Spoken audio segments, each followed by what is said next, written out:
20শে জুনের রক্তে লেখা বাঙালি তোর নিজের ঘর, ভুলিস না রে ঘরের ছেলে, কে আপনার কে যে পর।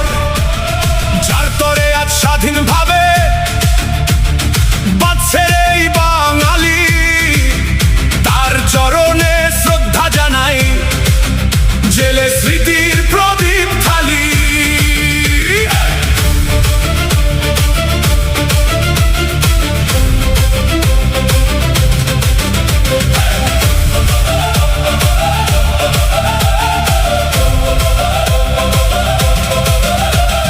জুন পশ্চিমবঙ্গ দিবস এক ঐতিহাসিক দিন, শ্যামা প্রসাদের মূর্তির পাশে স্মৃতির